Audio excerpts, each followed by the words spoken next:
దేవునికి స్తోత్రం కలుగును గాక. మరి దేవుని పిల్లరా, మీ అందరికీ నా హృదయపూర్వక వందనాలు తెలియజేస్తూ ఉన్నాం.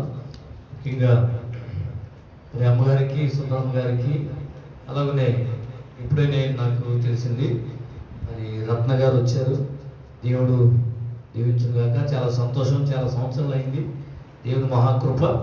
అలాగనే పిలుపానికి కూడా నా హృదయపూర్వక వందనాలు తెలియజేస్తూ ఉన్నాను. మంచిది, చాలా విలువైన సమయానికి మనం వచ్చి ఉన్నాం. అలాంటి దేవునికి మహిమ కలుగాక. అనుకోని అనివార్య కారణాల వల్ల మరి ఈ రోజున దేవుడు నన్ను ఈ స్థలానికి నడిపించాడు. యాక్చువల్గా 3వ వారం వచ్చేవాడిని. ఏమైనప్పటికీ కూడా దేవుడు తనకి ఇష్టమైనటువంటి స్థలాన్ని దేవుడు నడిపించుకున్నాడు. అలా మరి అక్కడ కూడా చూడడానికి దేవుడు నాకు ఇచ్చినటువంటి గొప్ప అవకాశం. దేవునికి మహిమ కలుగును గాక. మంచిది, ఈ సమయంలో వాక్య భాగంలోకి వెళ్దాం. పరిశుద్ధ గ్రంథంలో నుండి, పరిశుద్ధ గ్రంథం నుంచి కీర్తన గ్రంథం 75వ అధ్యాయము 7వ వచనాన్ని మనం చదువుదాం. పరిశుద్ధ గ్రంథ లేఖంలో నుండి 75వ అధ్యాయము 7వ వచనం చదువుతాం. దేవుడే తీర్పు తీర్చువాడు, ఆయన ఒకరిని తగ్గించును, ఒకరిని హెచ్చించును. ప్రార్థన చేద్దాం. పరిశుద్ధులను ప్రేమగల మా ప్రభు తండ్రి, నీ విలువైన శ్రేష్టమైన పరిశుద్ధమైన నామానికి వేలాది వందనములు స్తోత్రము చెల్లిస్తున్నాం. ఎక్కడిద్దరు ముగ్గురు కూడి ప్రార్థన చేస్తే ఎవరి మధ్య నేను ఉంటానని సెలవు మా దేవుడు. ఈ స్థలముందు నీ మందిరంలో నీ మా మధ్య ఉన్నావని మనపూర్వకంగా నేను స్తుతించి, సేవించి, ఆరాధించి గర్వపరుస్తుండగా మమ్మల్ని దర్శించమని కోరుతున్నాం. నీ వాక్కులు వేరెడుతూడనే వెలుగు కలుగును, తెలివి వారిని తిరుగునిచ్చినని ఇక్కడ 19 కీర్తనలు 30 వచనంలో సెలవిచ్చిన దేవుడు. ఈ స్థలముందు నీ వాక్కును వెల్లడిపరచు, మా జీవితంలో గొప్ప కార్యములు జరిగించమని, వాక్య రూపులు ఈ స్థలంలో సంచారం చేసి బలమైన కార్యములు మా జీవితంలో జరిగించి అన్ని విషయాలతో మరి వెలుగుల చేతి గ్రహించిన మనసు ముందు గ్రహించేమని యేసు నామమున ప్రార్థించి వేడుకుంటున్న మా పరమ తండ్రి, ఆమేన్. దేవునికి మహిమ కలుగును గాక. చాలా విలువైన సమయాన్ని మనం వచ్చి ఉన్నాం. దేవునికి స్తోత్రం కలుగును గాక. పరిశుద్ధ గ్రంథంలో కీర్తన గ్రంథం 75వ అధ్యాయం 7వ వచనంలో రాయబడిన మాట, దేవుడే తీర్పు తీర్చువాడు, ఆయన ఒకరిని హెచ్చించును, ఒకరిని తగ్గించును. ఈరోజు దేవుడు మనతో మాట్లాడే మాట, దేవుడు ఎవరిని హెచ్చిస్తాడు అనేటువంటి విషయం ద్వారా దేవుడు మనతో మాట్లాడుతున్నాడు. దేవుడికి స్తోత్రం. కాబట్టి మనం అనుకోవచ్చు, అన్ని విషయాల్లో, అన్ని రంగాల్లో, అన్ని విధాలుగా దేవుడు మమ్మల్ని కనపరచాలి, హెచ్చించాలి, ఉన్నత స్థానానికి నడిపించాలి అనేటువంటి ఆశ ప్రతి వ్యక్తికి ఉంటుంది. కాబట్టి ఒక అతను వచ్చి నాతో మాట్లాడుతున్నాడు, ఏమండి నేను బంగారం పట్టుకుంటే మట్టి అయిపోతుంది, ఏంటంటారు? శోధన వెంట శోధన, శ్రమ వెంట శ్రమ, వ్యాధి తర్వాత వ్యాధి. అలాగే నాకు బాగుంది అంటే నా భార్యకు, నా భార్యకు బాగుందంటే నా పిల్లలకు, అలాగే ఆర్థికపరమైన ఇబ్బందులు, సమస్యలు ఒక్కొక్కటిగా ఎదురవుతున్నాయి. కాబట్టి ఎప్పుడైనా ఉన్నత స్థానంలోకి వెళ్దాము అంటే చాలా సమస్యలు ఎదుర్కొంటూ ఉన్నామండి అని ఒక ఆయన చాలా బాధపడుతూ ప్రార్థించమని అడుగుతున్నాడు. దేవునికి స్తోత్రం, హల్లెలూయా. దేవుని వాక్య ప్రకారంగా మనం నడుచుకున్నప్పుడు దేవుడు ఖచ్చితంగా పెంట కుప్ప మీద నుండి దీనులను పైకి లేవనెత్తగలిగిన వాడు. దేవునికి స్తోత్రం, హల్లెలూయా. ఆయన నమ్మిన బిడ్డలు ఎన్నడూ దేవుడు సిగ్గుపరిచేవాడు కాదు. మన పరిస్థితులను బట్టి, అలాగే మన అలవాట్లను బట్టి, మన పరిపాట్లను బట్టి దేవుడు మనకు అవమానకరంగా బ్రతుకుతూ, శాపానికి గురవుతూ, సమస్యల వలన చిక్కుకొని కొట్టుమిట్లాడుతూ ఉంటాం. దేవునికి స్తోత్రం, హల్లెలూయా. వాక్య ప్రకారంగా నడిచినటువంటి వారి జీవితంలో దేవుడు కార్యం చేయక మానడు. ఇలాగనే ఒక దైవ సేవకుడు ఒకసారి తన భార్యతో చెప్తున్నాడంట, అటుగా వెళ్ళిపోతున్నటువంటి కోడి పెట్టను పట్టుకుని, కోడి పుంజును పట్టుకుని వెంటనే దాన్ని పట్టుకొచ్చేసి వాళ్ళ ఆవిడ దగ్గర చెప్తున్నాడు, ఇదిగో ఏమేమే నేను చర్చికి వెళ్ళి వాక్యం చెప్పి వచ్చేటప్పటికి ఏం చేయను, ఇది కూర రెడీ చేసి సిద్ధంగా ఉండు అని చెప్పాడంట. దేవునికి స్తోత్రం, హల్లెలూయా. సరే మంచిది, అలాగేనండి అని చెప్పింది పాస్టర్ గారు. సరే, పక్కన చర్చి. దేవునికి స్తోత్రం, హల్లెలూయా. చర్చి అయితే ఆయన పెద్ద సౌండ్ పెట్టి బాగా పెట్టి వాక్యం చెప్పడం మొదలు పెట్టాడు. ఏమని? నీ పొరుగు వాడిదేది ఆశించొద్దు అని. దేవునికి స్తోత్రం, హల్లెలూయా. దీని మీద ప్రసంగం చేస్తున్నాడు. అందుకని ఉంది కదా 10 కమాండ్మెంట్స్ ఉంది కదా, నీ పొరుగు వాడి అయినను, ఇల్లు అయినను, దాసి అయినను, దాసుడైనను ఆశించొద్దని వాక్యం చెప్తుంది. అదే సబ్జెక్ట్ మీద కాన్సెప్ట్ వాక్యాన్ని ప్రసంగం చేస్తున్నాడు. వాళ్ళకు ఇటు నుంచి ఎగిరినట్టు వాక్యం చెప్పేస్తున్నాడు. అందరూ వాక్యం విని దేవుడి దైవ సేవకుడు నా కోసం చెప్పాడని చెప్పి గుండెలు బాతులు కన్నీళ్ళు కాచి నేను ఇక మీద నేను ఉండను ప్రభా అని అందరూ పాపాలు ఒప్పుకుంటుంటే ఈ వాక్యం వింటున్నాను గడప కూర్చుని ఎవరు పాస్టర్ గారు పాపం. కాబట్టి ఏమన్నాడు పొరుగు అనేది ఆశించదు అన్నాడు కదా. ఇప్పుడు విన్న తర్వాత మారు మనసు వచ్చేసింది ఎవరికే? పాస్టర్ గారు వెంటనే ఆ తట్టకన్నా ఉన్నటువంటి కోడి పెట్టినే కోడి పుంజులు వదిలేసింది. అది వెళ్ళిపోయింది. తర్వాత పాస్టర్ గారు ఆనందంగా వచ్చేసి వాక్యం అయిపోయిన తర్వాత కూర్చున్నాడు, కాలు చేతులు కడుక్కున్నాడు, చక్కగా భాష పట్టలేసి కూర్చున్నాడు. రాణి అంటున్నాడు, ఏంటి కోడి మాసం దేవుని స్తోత్రం హల్లెలూయా. పచ్చక మీద పడిపోతూ పెట్టిందట. ఇదేంటి ఇది అని అడిగితే, ఇప్పుడే కదండి మీరు చెప్పారు నీ పొరుగు వాడిని ఏది ఆశించద్దన్నారుగా. ఆ వాక్యం నా గుండె కరిగిపోయింది, మారు మనసు వచ్చేసింది. కాబట్టి పొరుగు వాడిని ఏది మనకి అక్కర్లేదని చెప్పి విడిచిపెట్టేసానండి అన్నారు. దేవుని స్తోత్రం హల్లెలూయా. పిచ్చిదానా, నేను వాళ్ళకి చెప్పాను అన్నాడంట. ఎవరికి? సంఘస్థులకు చెప్పానే, నీకు చెప్పలేదంటే దేవుడు నా గురించే మాట్లాడాడంటే ఈవిడు చెప్తాడు. చెప్పండి దేవునికి స్తోత్రం హల్లెలూయా. చెప్పే నాకైనా వినే మీకైనా దేవుని వాక్యమే. దేవుని స్తోత్రం హల్లెలూయా. వాక్యం ఉన్నది ఉన్నట్లుగా వాక్యాన్ని అర్థం చేసుకోవాలి, దాని ప్రకారంగా నేనైనా నడవాలి. దేవునికి స్తోత్రం హల్లెలూయా. దేవునికి స్తోత్రం హల్లెలూయా. కాబట్టి ప్రియులారా గమనించాలి. ఒక ఆయన అన్నాడంట, ప్రియులారా మీరందరూ అన్ని మర్చిపోండి, మీ కష్టాలు కన్నీరు బాధలు శ్రమలు అన్ని విడిచిపెట్టారు దేవుడి మందిరంలో. మీరు మందిరానికి వచ్చారు కదా, మీ అప్పులన్నీ విడిచిపెట్టి, అదే మీ అప్పులు మీ బాధలు సమస్యలన్నీ విడిచిపెట్టండి దేవుడి మందిరంలో. ఆ దేవుడు చూసుకుంటాడులే, మీరు కన్నీరు కాచద్దు, ఇక మీదట మీరు హ్యాపీగా ఉండండి, అన్ని మర్చిపోండి, అప్పుడు షుగర్ ఉండదు బీపీ ఉందని చెప్పాడు. నేను స్తోత్రం చెప్పండి. ఇప్పుడు షుగర్ బీపీలు అప్ అండ్ డౌన్లు ఎందుకు అవుతున్నాయి? అప్పుడు వచ్చేటప్పటికి ఏమో చెప్పాలా? దేవుని స్తోత్రం. ఒక మాట తీసుకున్న వాళ్ళకు బాగుంటుందండి. కరోనా టైంలో ఒక ఆయన ఎంత బాగుపడ్డాడు తెలుసా? ఒక బోట్ వేసుకుంటాడంట, అందరికి అప్పు పెట్టాడు, అందరూ అప్పు తీసుకున్నారు. ఒక ఆయనకి 8 లక్షలు అప్పు పెట్టాడంట. ఈయన సడన్ గా ఫోన్ వచ్చింది, హలో అనేటప్పటికి పలానా ఆయనకి కరోనా వచ్చిందన్నారంట. ఈయన డబ్బు ఇచ్చిన ఆయనకి కరోనా వచ్చిందంట. కరోనా వచ్చిందా అని భయపడాడు. ఎవరు? డబ్బు ఇచ్చినోడు. ఆయన కింద పడిపోయినప్పుడు పట్టుకుని తీసుకెళ్ళారు, హాస్పిటల్ తీసుకెళ్ళారు, మొత్తం సూపులను తగిలించేశారు. ఆ తర్వాత వాక్యలో మృదువైన మాట, బంగారు పనుల్లోని వెండి పనుల్లోని బంగారు పండ్ల వంటిదని ఉంది కదా బైబిల్లో. అప్పుడు ఎవడో నాకులాంటి ఎవడో వెళ్ళి బెడ్ మీద కూసేపు కోమలకు పోయేలా ఉన్నాడు. ఎందుకంటే షుగర్ బీపీ పెరిగిపోయింది. అప్పుడు ఆ చెవులకి ఇదిగో డబ్బు తీసుకున్నవాడు బాగానే ఉంది, క్వారంటైన్ నుంచి వచ్చేసాడు ఇంటికి, ఇవేం కంగారు పడకల్లా అని చెప్పాడు. తెలుస్తుంది. అప్పుడు ఆ మీటర్ అంతా కూడా ఏమైపోయింది, స్టడీ నార్మల్గా వచ్చేసింది. నేను స్తోత్రం చెప్పాడు. కాబట్టి పిల్లల అలాగే ఒక సేవకుడు అన్నాడంటే అన్ని మర్చిపోండి అంటే, ఇక మర్చిపోమన్నారు, మర్చిపోతానని చెప్పి మొత్తం వచ్చేసి మర్చిపోయాడంట. ఏంటిది? అప్పులు మర్చిపోయాడంట. నేను స్తోత్రం చెప్పలేదు. అప్పులు మర్చిపోతే అప్పు ఇచ్చినోడు ఊరుకుంటాడా? ఊరుకుంటాడండి. నెల వచ్చేటప్పుడు ఏం చేయాలి? కట్టవలసిందే కదా. ఈ సంవత్సరం అయిపోయింది, అప్పు కడతలేదు, 2 సంవత్సరాలు అయిపోయింది, అది వచ్చేసింది.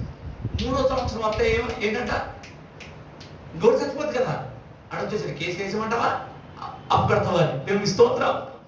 ఇప్పుడు తగాదని ఇచ్చుకోవడం కోసం చర్చికాడికి వచ్చేసాడు. ఎవరో పాస్టర్ గారు అన్నాడు కదా, నీ అప్పుడు దేవుడు తీరుస్తాడు. ఎవరు తీరుతాడు? పొరపాటుని తీరుతాడు అని చెప్పకండి. ఇప్పుడు ఆయన నేను పరిగెత్తాలి, దేవుని స్తోత్రం చెప్పండి హల్లెలూయా. అప్పుడు దేవుడు తీరుతాడమ్మా. 5 రొట్టెలు 2 చిన్న చేపలు 5,000 మందికి ఎలా తీర్చాడు? నీకు ఉన్న దాన్ని దేవుడు ఆశీర్వదిస్తాడు. దేవుని స్తోత్రం చెప్పండి హల్లెలూయా. ఇలాంటి మాయ మాటలు ఈ రోజున చాలా మంది చూస్తున్నాం టీవీలో. ఇప్పుడే నీ బ్యాంక్ బ్యాలెన్స్ చూసుకో అన్నారు. ఏంటంట వాక్యం వింటూ ఉండగాక ఏంటంట నీ పర్సులో ఏమైపోతుందంట, పాపం నీ అకౌంట్ లో డబ్బు చూసుకో అన్నారు. ఇది ఇక్కడ ప్రసంగం రా బాబు. వాక్యానికి విరుద్ధమైనటువంటి ప్రసంగాలు అయితే కాలంలో మనకి వినబడుతున్నాయి. దేవునికి స్తోత్రం హల్లెలూయా. కాబట్టి దేవుడికి ఏదైతే ఉందో దేవుడు దాన్ని ఆశీర్వదించును గాక. చెప్పగలుగుతాం హల్లెలూయా హల్లెలూయా. నీకున్న స్థితిని దేవుడు అభివృద్ధి పరుస్తాడు, ఆశీర్వదిస్తాడు. నీకున్న స్థితి కొంచెమైనా తొలగు దేవుడు నిన్ను మహావృద్ధిలోనికి నడిపించబోతున్నాడు. హల్లెలూయా.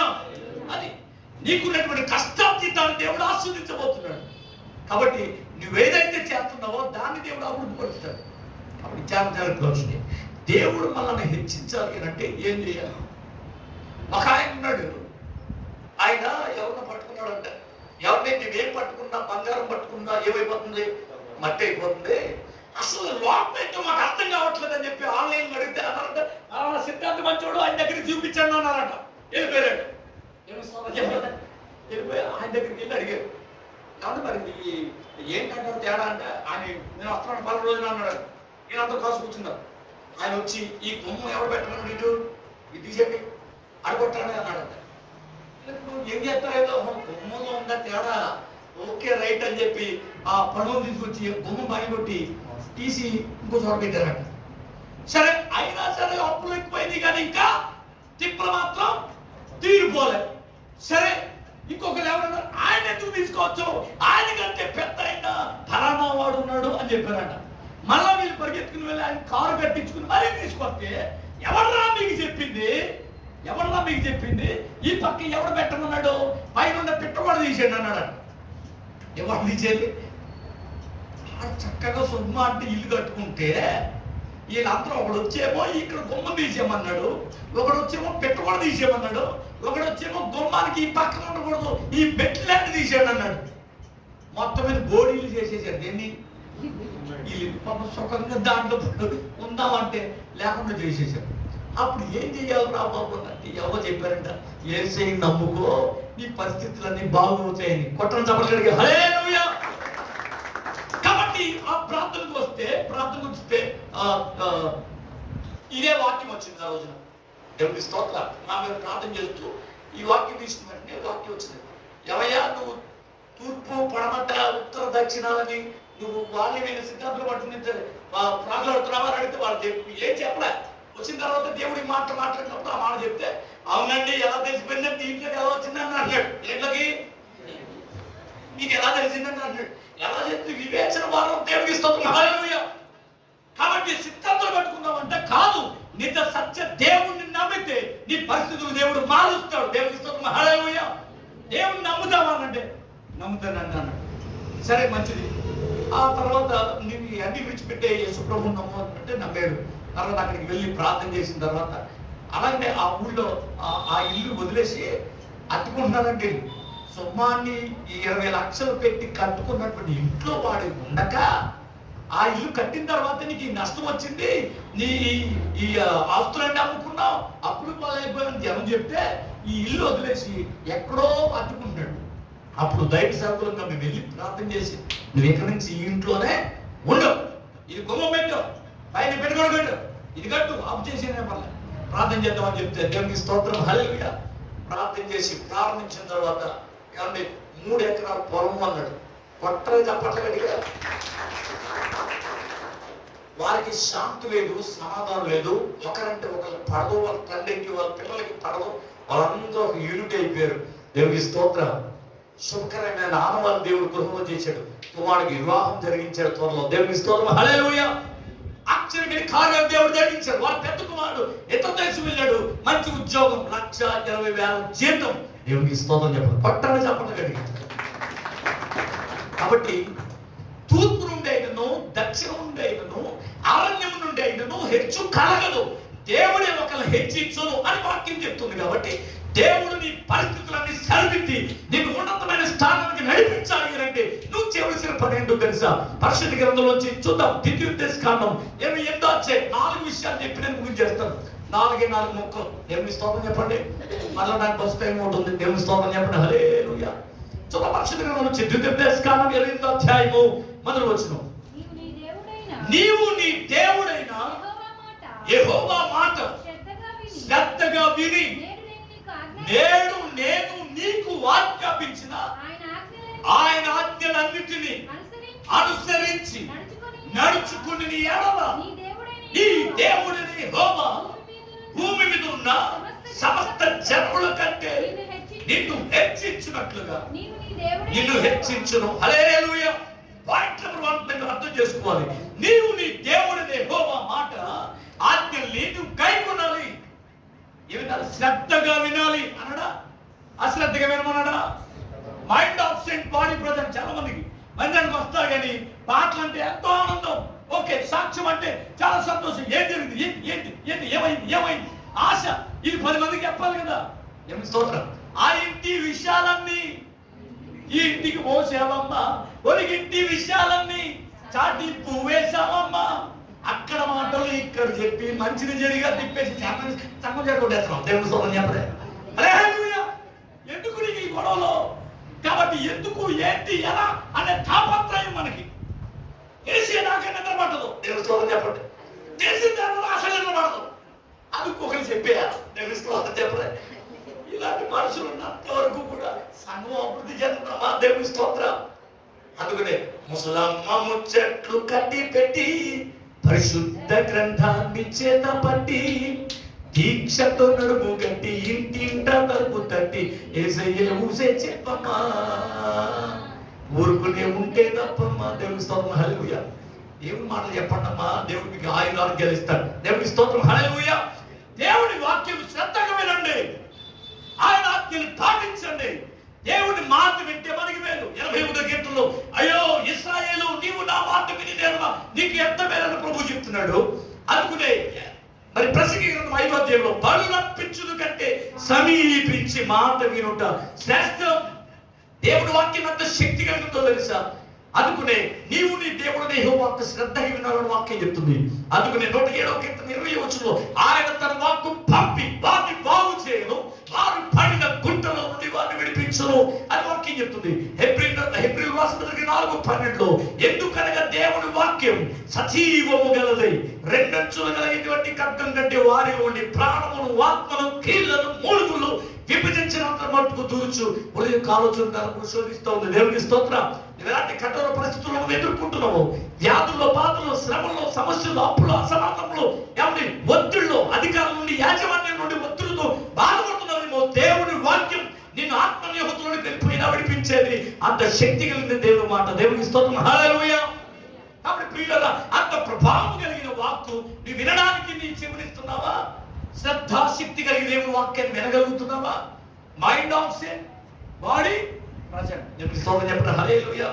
కాబట్టి ప్రియులారా, చాలా మందికి వాక్యం అంటే ఇష్టం ఉండదు, ఎందుకంటే గంటల్లో కూడా చెప్పేస్తారు కదా. దేవునికి స్తోత్రం చెప్పండి. ఇప్పుడు నేను బాగుంటే ఎక్కడ ఇష్టం చెప్పాను అనుకోండి, ఏం చేస్తారు? మీరు చెప్పండి. దేవునికి స్తోత్రం. ఏం చెప్పరు. లేకపోతే ఫోన్ ఉంటుంది, అదే చెప్పండి. ఒక ఆవిడ ఏమంటుంది తెలుసా? నేను ఎలాగో వాక్యం చెప్తుంటే ఆవిడ ఎత్తుకోవాలనుకుంటే త్వరగా ఆ మనమండి ఎలా గిల్లింది. అది అంటున్నాడు, ఇదిగా తాతయ్యకి వచ్చేస్తాడని చెప్పు, జాతి గారు ముగిచ్చేస్తాడే, గొప్పడు వచ్చేస్తాడని చెప్పే కంగారు పడద్దు, కౌలు పెడతాడా సరే అంటుంది. ఇప్పుడు నాకేమర్థం అవ్వాలా? మీరు త్వరగా ముగించేస్తే మీరు వెళ్ళిపోతారని అర్థం. కాబట్టి ఎంత గొప్పడో తెలుసా? మళ్ళీ మొన్న మధ్యన ఒక చోట వాక్యం చెప్పడానికి ఇలా. దేవుని స్తోత్రం. రేపొద్దున కూడా నేను మేడపడు రాజమండ్రి అవతల మేడపడిలో అక్కడ నిశ్చితార్థం చేయాలి. దేవుని స్తోత్రం చెప్పండి.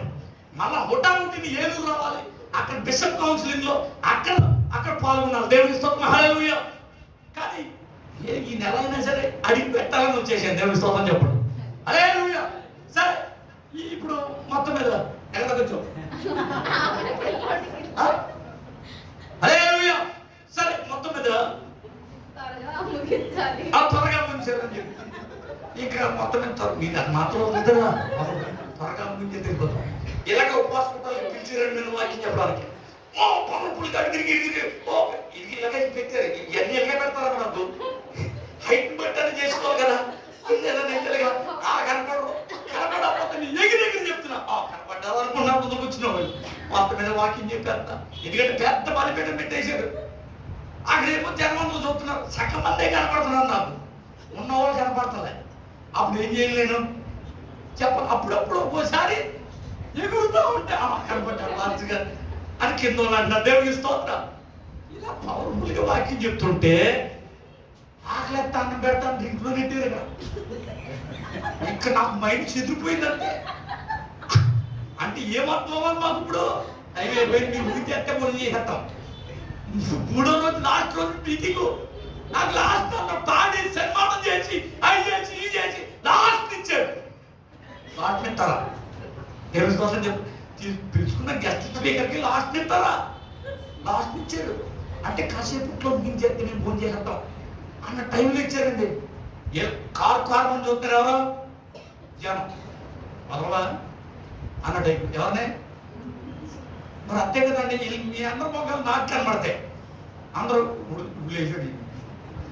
మరి కావాలని పెట్టాడు లేకపోతే ఏంటో తెలియదు, కానీ ఆకలేస్తాను పెడతాను దీంట్లో నెట్టాడు. అప్పుడు అర్థమైంది, ఓహో వెళ్తే ఏ విషయం అన్నారు, వదిలేస్తే పరిగెత్తుకుని వెళ్ళి నీకు స్తోత్రం నాకు ఆత్రం అని తింటానికి రెడీగా ఉన్నారని చెప్పి దేవుడు మనం దీవించిన కారణం.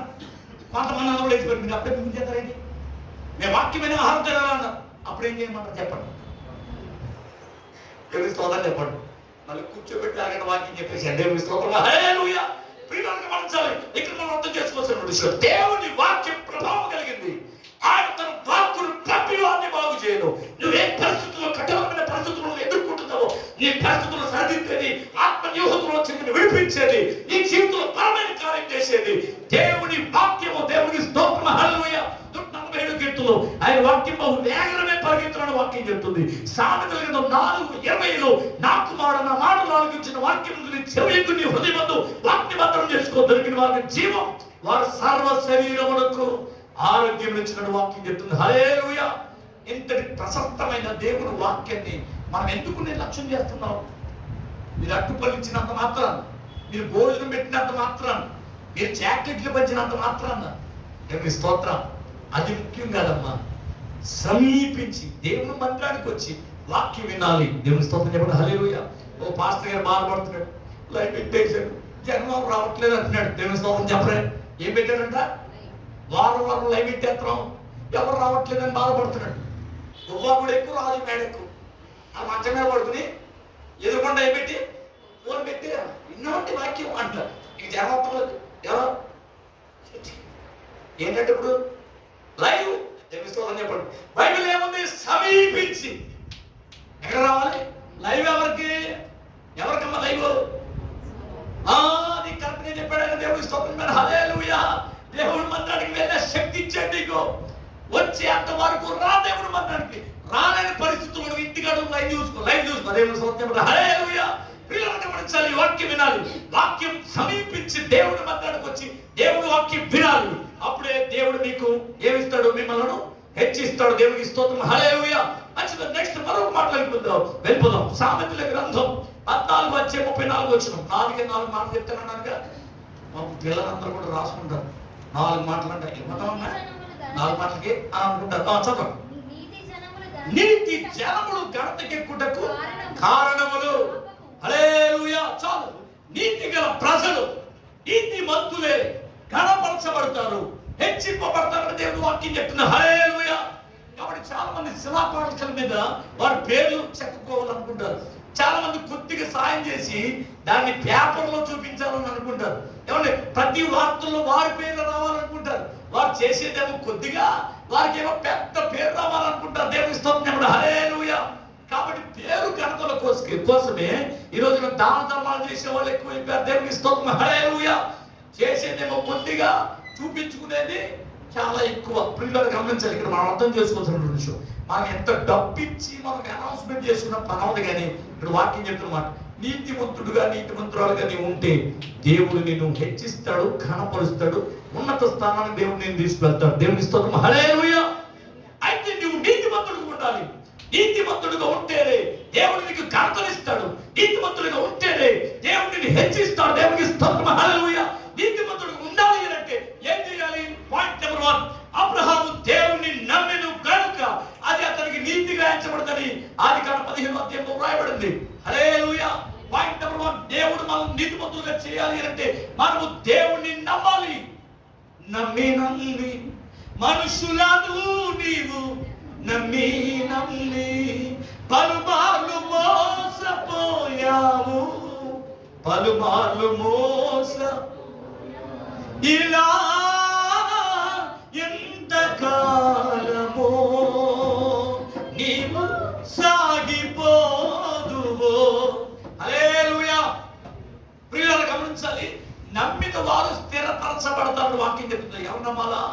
దేవుని నమ్మాలి. అబ్రహాం దేవుని నమ్మేశాడు.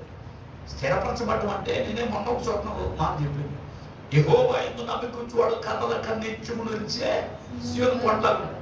యెహోషువతో ఒక మాట చెప్తాడు, యెహోవా నమ్ముకోండి మీరు స్థిరపరచబడతారు, ఆయన ప్రవక్తను నమ్ముకోండి అప్పుడు మీరు కృతార్థులు అవుతారని చెప్పాడు. దేవుని స్తోత్రం. 4 దేశాల సైన్యంతో 5 దేశ రాజులు దండెత్తు వచ్చుతున్న సమయంలో ఎటు పారిపోవడం తోచని స్థితిలో పడి ఉన్నప్పుడు ఇక రాజు చెప్తున్నాడు, పట్టశాల కట్టించి ఉపవాస దినాన్ని చాటించి అందరిని నోకరింపు చేశాడు. దేవునికి స్తోత్రం. హల్లెలూయా. వారు కన్నీళ్లు కాచి మాకు అధికారులు లేరు, నాయకులు లేరు, మా అండ కొండ ఆశ్రయం నివాసం దాగుచోటు నీవే, నీకంటే మాకు క్షేమాధారం లేదని దేవునికి ఎలుగెత్తి మొదలు పెడుతున్నటువంటి సమయంలో ఇక యుద్ధంలోకి వచ్చేసాడు.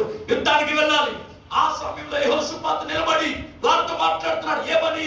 యెహోవాను నమ్ముకోండి మీరు స్థిరపరచబడతారు. ఎటు పారిపోవడం తెలీదు. ఏమండి, ఒక్కొక్క వ్యక్తికి 100 మంది సైనికులు ఎవరున్నారు, శత్రువులు ఉన్నారు. ఇది ఏమన్నా ఏదో సినిమా డైలాగ్ అనుకుంటారు. 100 మంది అంటారు. ఎంతమంది? 100 మందిని పంపు అంటానికి ఇది సినిమా డైలాగా? ఒక్కొక్కడికి 100 మంది ఉన్నారు. దేవుని స్తోత్రం చెప్పండి. 100 మందిని కొట్టేస్తారా? సినిమా ఒక గుర్తుంటే 4 సార్లు తిరిగి వెనక్కి వచ్చి పడిపోతారు. మా ప్లేట చూసావా? అలా ఉంటుంది మరి అని తిరుగుతారు. దేవుని స్తోత్రం చెప్పండి. హల్లెలూయా. అలాంటి సినిమాలు చూసి రెచ్చిపోతాం. 10 మంది కొట్టండి. ఏ పాటు ఆ పాటు దేవుని స్తోత్రం చెప్పండి. హల్లెలూయా. పాపం రాత్రులు పగలు కొట్టేస్తాం, చంపేస్తాం అని చెప్పి మాకు కుక్కలు నక్కలు అన్నీ కూడా తినేసి రెడీగా ఉండాలా. పోతూ 10 మంది నాటి పట్టిపోతాం అన్న టైప్లో ఉండాలి. కానీ యెహోషుపాతు ఉపవాస ప్రార్థన ఏంటంటే దేవుని స్తోత్రం చెప్పండి. యుద్ధానికి వెళ్ళే వాళ్ళకి ఉపవాస ప్రార్థన ఆడతాడు ఎవడన్నా చెప్పరేంటండి? చేయలేగుతుందా అని కొడతా ఉంటా 4 గంటలే రేపు పొద్దున్న ఒక పని అంటే దేవుని స్తోత్రం చెప్పండి. అది పిల్లరా ఉపవాస ప్రార్థన ఏంటి? శత్రువులేమో యుద్ధానికి వచ్చేస్తుంటే ఉపవాసమా నువ్వు చేసుకో ఉపవాసం అంటే చోటకి ఉపవాస ప్రార్థన అని చెప్పి మహాత్ములు 7 వారాల ప్రార్థన 2 పాత్ర గారు అంది. సరే అని చెప్పి నేను ఉపవాసంతో ఎగదీసుకుంటే వెళ్ళిపోయింది. నేను అక్కడికి దేవుని స్తోత్రం చెప్పి నేను మా ఆవిడ వెళ్ళిపోయి అక్కడ ఉపవాస ప్రార్థన అని చెప్పి పరంగా మేము ఉపవాస ప్రార్థన చేస్తుంటే ఇప్పుడు పలావ్ ఉంది ఇంట్లో. దేవుని స్తోత్రం చెప్పరా? మళ్ళీ మామూలుగా ఏంటిది దాన్ని ఏమంటారు కాదు ఏమంటే మటన్ బిర్యానీ.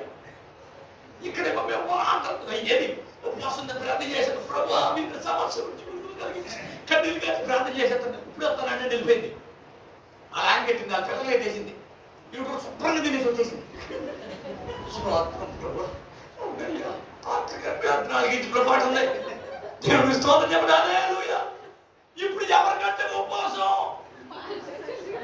నా కోసం మీరే ప్రార్థన చేయండి. ఉపవాసాలు 7 రోజులు అంటారు. దేవుని స్తోత్రం. అలా అయిపోయింది. ట్రెండ్ మారిపోయింది. దేవుని స్తోత్రం చెప్పండి. మేమే ఉపవాస ప్రార్థన చేయాలి. దేవుడా ఈ పాపను రక్షించయ్యా. మేమే ఉపవాసం చేయాలంట. నేడు రేపు మార్మోసినైనా ఆవిడ కూడా ఉపవాసం చేసినట్టు అని ప్రార్థన తిని మేము ఏం చేస్తాం? నువ్వు తినకూడదు ఆపే అనంటే నన్ను బాధేద్దేమో. దేవుని స్తోత్రం చెప్పండి. నన్ను మానేమంటావా? మా ఆయన ఎవరు మానపడలేదు, మీరేమో మానమంటారు గొడవ చేద్దామో. కాబట్టి పిల్లరా దేవుడా ఆవిడ మార్మోసింది. ఆవిడ కూడా ఉపవాసం ఉండేదని శ్రీ ప్రభావం ప్రార్థన చేశాను. దేవుని స్తోత్రం చెప్పండి. హల్లెలూయా. తర్వాత నుంచి ఆవిడ కూడా ఉపవాసం మొదలెట్టిందండి. దేవుని స్తోత్రం. 3 వారాలే ఉపవాసం చేసింది. లాస్ట్ 3 వారాలు ఉంటే చూసారా? తెలివైన వాళ్ళు వీళ్ళు. దేవుని స్తోత్రం. హల్లెలూయా. మేమే తక్కువ వాళ్ళు. దేవుని స్తోత్రం చెప్పండి. హల్లెలూయా. ఇంకేమున్నా ఆనందంగా మేము ఉపవాస ప్రార్థన చేసేస్తాం. దేవుని స్తోత్రం. హల్లెలూయా. ప్రియులను గమనించండి. నీతిమంతులే కనపరచబడతారు. నీతిమంతులు ఎవరయ్యారంటే దేవుణ్ణి నమ్మిన వాళ్ళు.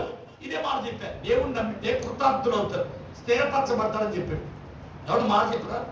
అంటే ఒక రకం చెప్పాలంటే మీ ఇంట్లో మీరు హాయిగా సంతోషంతో సమాధానంతో ఏమంటే గుబ్బా గుడెక్కు రాజు మేడెక్కనట్లుగా హాయిగా ఉంటారు దేవుణ్ణి నమ్ముకుంటే. లేదు డాక్టర్లు నమ్ముకుని, యాక్టర్లు నమ్ముకుని, కోర్టులు నమ్ముకుని, స్టేషన్లు నమ్ముకుని, ఏమంటే డబ్బులు నమ్ముకుని, మనుషులు నమ్ముకుంటే ఏమంటే మన జీవితంలో సమాధానం ఉండదు. తెలుసా మీకు? ఓ మాట చెప్పిన ప్రార్థనకు రెండమ్మా అంటే మాకు ఎన్ని పనులు అనుకుంటున్నారు అంటారా? అంటారు. అదే కానీ ఒకవేళ బలహీనత వచ్చిందనుకోండి, వ్యాధి వచ్చిందనుకోండి, ఉటా హుటీన నామం లేదు, జపం లేదు, ఇల్లు తొడవడం లేదు, కట్లు తోడడం లేదు, బట్టలు తోడడం లేదు, ఏ గొడవ లేకుండా ఇంటికి తాళం వేసి వెళ్ళిపోతారు. అక్కడికి దోమలు పోతున్నాయి.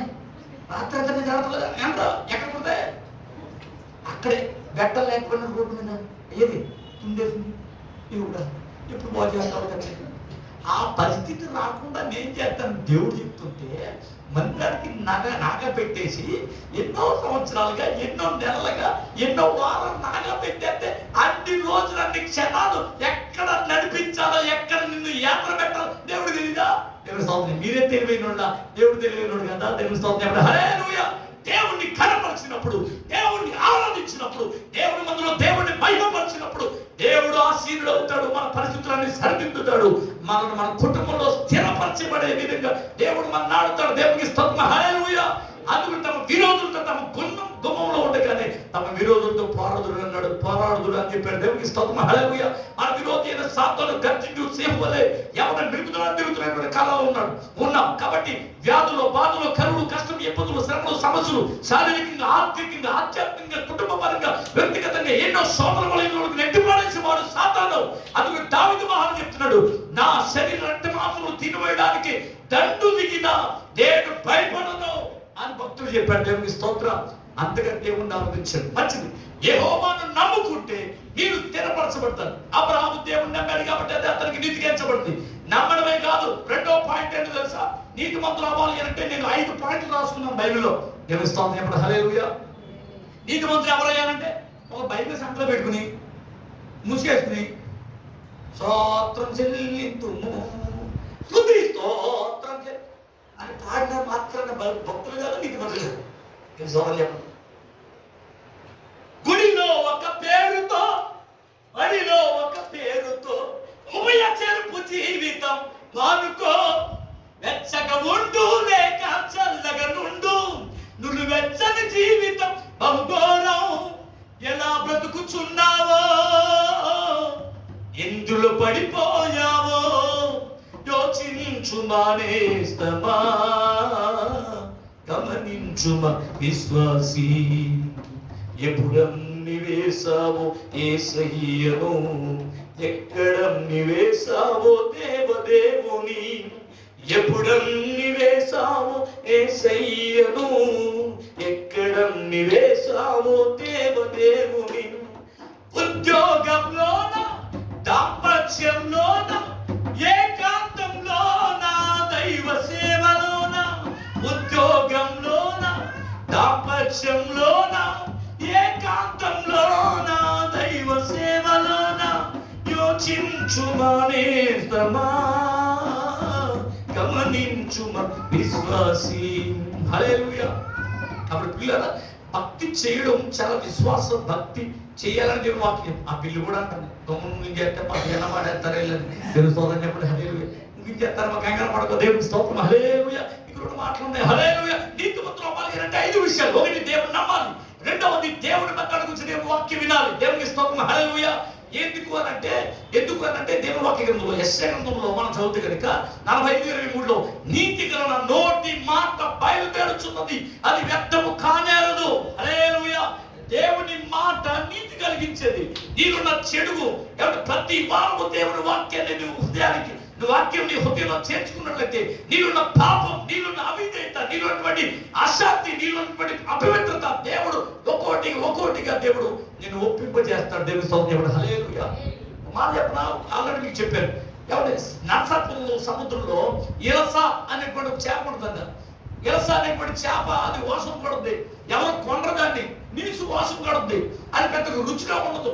అయితే కొద్దిగా స్తోమత లేనటువంటి అనేక మంది అది తప్పక వారు కొనుక్కోవాలి కాబట్టి దాన్ని కొనుక్కుని వెళ్ళిపోతారు. ఏదో 10 రూపాయలకు, 50 రూపాయలకు, 100 రూపాయలకు వచ్చేది. నేను సొంతం. ఎందుకంటే వారు స్తోమతను బట్టి అది కొనుక్కుని వెళ్ళిపోతారు. మంచిది. ఆ ఇలస అనేటువంటిది సముద్రంలో ఉంటుంది కాబట్టి, సముద్ర సారం దాంట్లో ఉంటుంది కాబట్టి, సముద్రంలో రకరకాల నదులు కలుస్తాయి కాబట్టి దాంట్లో సారము ఏది చేదుగా ఉంటుంది కాబట్టి ఆ చేదుకున్న దాంట్లో ఉంటాయి, నీసుకున్న దాంట్లో ఉంటాయి. అది ఎంతగా కడిగినా ఖచ్చితంగా నీసుకోవాల్సిన అనేది పడతాడు. సరే, ఈ ఈ ఈ ఇలస వరదలు వచ్చిన టైంలో వలస వస్తుందంట. వలస నేను చెప్పలే, ఈదుకుంటా సిద్ధార్థం అనే ప్రాంతానికి వచ్చేటప్పటికి కొత్త నీరు, కొత్త మట్టి. దేవస్థానం. హల్లెలూయా. ఏమంటే తీపి నీరు సముద్రంలో వచ్చి వలస వచ్చి ఏమండి గోదావరి నదిలోకి వస్తూ ఉండగా అప్పుడు వలలేసేటప్పటికి దాంట్లో పడినటువంటి చేపను బయటికి తీస్తే చాలా మంది వాహనాలు తీసుకొచ్చి అక్కడ ఆపేసి పాట పాడతారు. 5,000, 30,000, 50,000. ఏంటది? పావు కేజీ 35,000 కొన్నాడు. నా కర్మంలో కారణం. నేను సొంతం చెప్పండి. ఏంటా 35,000? ఏంటిది? ఇరస. మీకు ఇదే చేప నక్షత్రంలో 50 రూపాయలు నేను కొనిపెట్టానండి అన్నాను. ఆ ఇరస మాకెందుకు, వలస వచ్చిన పులసే కావాలంటారు. నేను సొంతం చెప్పండి. హల్లెలూయా. అందుకునే లోకమైన సముద్రంలో నీవు ఉంటే నీ జీవితానికి విలువ లేదు. నీవు రావాలి వలస దేవుడు మందిరానికి, కొట్టడానికి. హల్లెలూయా. నీవు దేవుడు మందిరానికి వస్తే దేవుడు వాక్యం నేను కడిగేది, పరిశుద్ధపరిచేది. వాక్యమైన ఉదక స్నానము చేత, అందుకే ఎఫెసీ 5 వాక్యమైన ఉదక స్నానము చేత పవిత్రపరచబడిన వాక్యం చెప్తుంది. అలాగే 119 ఎవడు దేని చేత తన నడుచును శుద్ధిపరచుకున్నట్టుగా నీ వాక్యము చేతనే కదా, దాన్ని జాగ్రత్తగా చూసుకోవడం చేతనే కదా అని వాక్యం చెప్తుంది. హల్లెలూయా. కాబట్టి దేవుడు వాక్యం వింటూ ఉంటే మనల్ని కడిగేది, పరిశుద్ధపరిచేది. వాక్యం బండ వంటిది, వాక్యం బండను బదులు కొట్టే శుద్ధి వంటిది. ఏమంటే వాక్యం అగ్ని వంటిదని బైబిల్లో చాలా పలు విషయాలు రాయబడి ఉన్నాయి కదా. అలాంటి వాక్యం వింటూ ఉంటే అలాంటి పాపము కఠిన హృదయాన్ని తొలగిస్తుంది దేవుని వాక్యం. అయితే నీతిమంతులుగా ఉండాలి అంటే ఒకటి దేవుడు నమ్మాలి. నమ్మి నువ్వు ఇంటిగా ఉంటే పనవదు. మందిరానికి వచ్చి వాక్యం వినాలి, వాక్యం చదవాలి, వాక్య ప్రకారంగా నడవాలి. దేవునికి స్తోత్రం. హల్లెలూయా. మూడవది యేసు ప్రభు నామములో మారు మనసు పొంది బాప్తిజం పొందాలా. దేవుని స్తోత్రం చెప్పండి. బాప్తిజం పొందడం దేవుని స్తోత్రం చెప్పడం గట్టిగా. నేను బాప్తిజం పొందానంటే నేను రక్షింపబడ్డానన్న వారు సంతోషంగా, హ్యాపీగా, ఆనందంగా హల్లెలూయా చెప్పడమా. మరి అంతమంది ఉంది హల్లెలూయా అంటే ఇద్దరు ముగ్గురు ఉన్నారనుకున్నాను. దేవుడు మిమ్మల్ని దీవించుగాక. హల్లెలూయా. ఇప్పుడు చెప్పండి, మా బాప్తిజం ఇంకా పొందలేదండి, ఇంకా దేవుడి నుంచి నాకు జవాబు రాలేదన్న వాళ్ళు దేవుని స్తోత్రం చెప్పడం గట్టిగా ఒకసారి హల్లెలూయా అని చూసారు. ఒకరిద్దరు ఉన్నారు అంటే బలగం ఎవరిదే చెప్పాలి. బలగం ఎవరిదే? రక్షణ పొందుడు. యేసు ప్రభు నేడు రేపు వస్తారంటే ఆయన వస్తే మేము అందరూ ఎక్కేస్తాం. ఏది చెప్పరే చెప్పరేంటంటే మా ఇల్లు మేము ఎక్కేస్తాం. దేవుని స్తోత్రం చెప్పండి. హల్లెలూయా. మరి మీరు రారా మాతోటి? రారా? వస్తాను. దేవుని స్తోత్రం చెప్పండి. గట్టిగా చెప్పండి అమ్మా. హల్లెలూయా చెప్పండి. హల్లెలూయా. మాస్టర్ ఎక్కడ ఉన్నారు? రెడీగా నేను బాప్తిజం పొందడానికి చేతనైతే దేవుని స్తోత్రం చెప్పండి. హల్లెలూయా. ప్రియులారా గమనించండి. ఒక ఆయన మాస్టర్ గారు ఇలాగే నేడు రేపు యేసు ప్రభు వచ్చేస్తున్నాడు. ఆ డాక్టర్లు మేము అందరం పనిలో కడిగి వెళ్ళిపోతాం, మేము సిద్ధంగా ఉన్నాం. ఆ బైక్ మా బ్యాగ్ రావడం, మేము ఎక్కేయడమే, ఇంకా లేతే లేదు అన్నాడంట. అప్పుడు పక్కన ఒక ఆయన వచ్చి మాస్టర్ గారండి మీరు వెళ్ళిపోతారండి అన్నాడు. వెళ్ళిపోతాం అన్నాడు. మీరు వెళ్ళిపోతే మీ కారు మీ ఇల్లు నాకు ఇస్తారా అన్నాడు. చెప్పండి. కుదరదు అన్నాడు. ఏమంటే మీ ఊళ్ళో ఎవరు నువ్వు పోతారా అన్నాడు. ఎవరు ఉండరు. మరి ఎవరు ఉండనప్పుడు ఎవరు తీసుకుంటాడు? నేనే తీసుకుంటాను అన్నాడు. కుదరదు అది అన్నాడు. ఏమండి అన్నాడు. నేను వెళ్ళిపోయిన ఇంకొకడు వస్తాడు, వాడు కూర్చోనేవాడు, నుంచోనేవాడు, తిన్నేవాడు, తాగినవాడు అన్నాడు. దేవుని స్తోత్రం చెప్పండి. మరి అన్నప్పుడు నేను ఎందుకు ఎక్కడ నేను వచ్చేస్తాను అన్నాడు. వచ్చేస్తే బాప్తిజం తీసుకున్నాడంట. దేవుని స్తోత్రం. హల్లెలూయా. ప్రియులారా కాబట్టి నేను ఈరోజు చెప్తున్నా, యేసునందు విశ్వాసం నుంచి మారు మనసు పొంది నా కొరకు పరముడు ఇచ్చి లోకానికి వచ్చి నా జన్మ కర్మ పాపాన్ని తొలగించడానికి యజ్ఞ పశువుగా తన విలువైన రక్తాన్ని చిందించాలని యేసునందు విశ్వాసం వచ్చి మారు మనసు పొంది బాప్తిజం పొందండి. హల్లెలూయా. ఎందుకు అంటే పాపం పాపకర్మ పాపం పాప సంభవాలు శరణాగత వస్తున్నా కరుణాదేవ శరణాగత వస్తున్నా. నేను పాపంలో పుట్టే పాపాన్ని కలిగి ఉన్నాం, పాపాన్ని ధరించి ఉన్నాం. ఓ నీతిమంతుడైన దేవుడు పాప కోపం నుంచి మమ్మల్ని విడిపించబోయని అర్థం. పాప కోపం నుంచి విడిపించబడాలి అంటే సర్వ పాప పరిహారం రక్తంలో వచ్చిన అవశ్యం తన పరమాత్మే నా పుణ్యదాగా పనిచేయడం. సర్వమానవాడి పాపం పోవాలంటే పరమాత్ముడే జన్మతః పాపం లేనివాడు ఏమండి పరిశుద్ధుడు నీతిమంతుడు దేవుడి కుమారుడే ఈ భూమి మీదకి వచ్చి మన కొరకు విలువైన రక్తాన్ని యజ్ఞ పశువుగా ఒలిగిస్తేనే కానీ ఈ సర్వ మానవాళికి పట్టిన పాపం విడిచిపోదు. ఎవరు మన కొరకు పరమని విడిచిలో కనుక విలువైన రక్తం చిందించుకోరు. ఇప్పుడు 2005 సంవత్సరాల క్రితం యేసు తన విలువైన రక్తాన్ని మన కొరకు చిందించాడు. రోమపత్రిక 5:9. కాబట్టి ఆయన రక్తం వల్ల మనం నీతిమంతులు అవుతున్నాం. అందుకని యేసు ప్రభుని విశ్వసించి మారుమనసు పొంది నేను జన్మతః పాపను గ్రహించి మారుమనసు పొంది బాప్తిజం పొందండి. దేవుడు మిమ్మల్ని నీతిమంతులుగా మారుస్తాడు. కొట్టని చెప్పగలిగా. మూడో పాయింట్. నాలుగోది ఏంటి? విశ్వాసం కలిగిన వాళ్ళే నీతిమంతులు అని వాక్యం చెప్తుంది. దేవుడికి స్తోత్రం. హేబేలు దేవుని విశ్వాసం కలిగిన వాడిగా ఉన్నాడు కాబట్టి ఏమండి హానోకు నీతిమంతుడు అవడానికి విశ్వాసం బట్టి నీతిమంతుడు అని వాక్యం చెప్తుంది. దేవుని స్తోత్రం చెప్పండి. హల్లెలూయా. కాబట్టి హేబేలు నీతిమంతుడిగా ఎలా మార్చబడ్డాడు అని అంటే, ఏమండి హానోకు నీతిమంతుడిగా ఎలా మార్చబడ్డాడు అని అంటే విశ్వాసమును బట్టి అని రాస్తుంది. విశ్వాసుల్లో విశ్వాసం ఉండాలి. ఈ కాలంలో విశ్వాసులు పిశాచులుగా మారిపోయారు. చెప్పండి దాంట్లో మీరు కదలండి. దేవుని స్తోత్రం చెప్పండి. హల్లెలూయా. మీరు దేవదూతనే కనబడుతున్నారు. దేవుని స్తోత్రం చెప్పండి. లేకపోతే ఇక్కడ చేయాలి. దేవుని స్తోత్రం చెప్పండి. హల్లెలూయా. నాకు పశుపేలో ఉంది. దేవుని స్తోత్రం. హల్లెలూయా. మీరు దేవదూతల మా దేవుడు మేము దిగుచుగాక. చాలా గ్రామాల్లో, చాలా పట్టణాల్లో, చాలా సిటీల్లో ఈరోజు పిశాచులు అయిపోతున్నారు విశ్వాసులు. అదే నా బాధగా ఉంది. దేవుని స్తోత్రం. హల్లెలూయా. పాస్టర్ గారు ఖండించి వాక్యం చెప్పాడా మళ్ళా వారం రావు. దేవుని స్తోత్రం చెప్పండి. పాస్టర్ గారికి ఎలా పెట్టాలో, ఎక్కడ ఏం చెయ్యాలో నాకు తెలుసు, చూసుకో అంటున్నారు. చెప్పాలా బాబు రౌడీలు అయిపోయారు. దేవుని స్తోత్రం చెప్పండి. హల్లెలూయా. కాబట్టి మేము ఏం చేయలేమమ్మా. దేవుడు మాట ఉన్నట్టుగా బోధించమన్నాడు, ఖండించినాడు, గద్దించినాడు, బుద్ధి చెప్పన్నాడు. మీ మాట వినడం దేవుని దృష్టికి న్యాయమా? దేవుడి మాట వినడం దేవుని దృష్టి న్యాయం చెప్పండి. మీరు ఎవరి మాట ఏమంటారు? మీ మాట ఏమంటారా? చెప్పండి. మీ మాట ఏమంటారా లేదా? ఇప్పుడే దొరికేస్తారు. ఏమండి మీరు చెప్పినట్టుగా నేను వాక్యం చెప్పాలా, దేవుడు చెప్పినట్టుగా వాక్యం చెప్పాలా? చెప్పడమా? తీర్పు గారు ఇక్కడ నిలబడి దేవుడు చెప్పాలని చెప్పాలా, మీరు చెప్పాలని చెప్పాలా? చెప్పాలమ్మా. మీరు చెప్తే ఇంకో పాయింట్లోకి వెళ్తాం. ఎందుకు సార్ చెప్పండి. దేవుడు చెప్పమన్నది చెప్పాలి. ఆ సమయంలో గొడుగు క్రైస్తవులు అంటారంటే ఇంతకంటే గొడుగు చూసాను. దేవుడు మిమ్మల్ని దీవించింది కాదు. గొడుగేసి కూర్చుంటారు చర్చిలో. నా కోసం కదా, నా పక్కన కోసమే ఆ బండి చెప్పాడు రాత్రికి. ఎన్ని వాక్యాలైనా నీకోసమని ఎప్పుడు అర్థం చేసుకోవా? నీ పక్కన నేను ఒకసారి వాక్యం చెప్తుంటే అత్తేమో ఇక్కడ కూర్చుంది, కోడలేమో అక్కడ కూర్చుంది. వీళ్ళిద్దరు మధ్య పచ్చగడ్డి అంటే బొక్కమంటుంది. అత్తగారు గురించి చెప్తుంటే కోడలో అంటుంది. ఇక్కడ నాకు అర్థం కాలే. వాక్యం చెప్తుంటే పోతున్నాడు. ఇదారా అత్తలారా అని చెప్తుంటే మళ్ళీ అంటుంది. ఇక్కడ తర్వాత మళ్ళీ వెంటనే నేను కోడల గురించి చెప్తానని ఆయన ఉండాలిగా. నెక్స్ట్ కోడల గురించి చెప్తుంటే అక్కడ మొదలైంది. ఎలా వెళ్ళిపోయింది పక్కే అలాగే. నాకు పాయింట్ అర్థం. ఓహో ఒకసారి చేతిలో ఇలాగ వాక్యం చెప్పడానికి వెళ్ళాను. సిరివెల్లి హానోకు పరలోకమైన అంతఃపురమైన పడతాడు చూసారా? ఆయనకు పాటలో నేను ప్రసంగం. దేవుని స్తోత్రం. హల్లెలూయా. ఆయన పాటలు అయిపోయి పాడి పాడి పాడి పాడి చేశారు జనమందరం. ఆయన పాడేస్తాడు. నీకు వాక్యం లేదా అనేటప్పటికి పాస్టర్ గారు వాక్యం అన్నారు. మీరు అర్ధరాత్రి దాకా మీ ఇష్టం అన్నారు. అసలే అర్ధరాత్రి అయిపోయింది, 11 అయిపోయింది. ఇప్పుడు నాకు మైకిచ్చి మీ ఇష్టం అంటున్నారు. నేను సోదరు చెప్పండి. నేనే ఊరినే వదులుతానండి 12 చేసేసాను. నేను సోదరు చెప్పండి. హల్లెలూయా. ఇంకా ఎంతలేదు. దేవునికి స్తోత్రం. హల్లెలూయా. ఆ రోజు చెప్పిన వాక్యం తెలుసా? ఎప్పుడైనా నీ కూతుర్ని ఏమని చెప్పారు మీకు? నీ కోడల్లో కూతురు చూసుకున్నావమ్మా, అలా చూసుకుంటే నీ ఇంట్లో గొడవలు లేవు, సమస్యలు లేవు, ఇబ్బందులు లేవు అని చెప్పి, అమ్మా తల్లి నీవు ఎప్పుడైనా నీ అత్తగారిలో నీ తల్లి చూసుకున్నావా?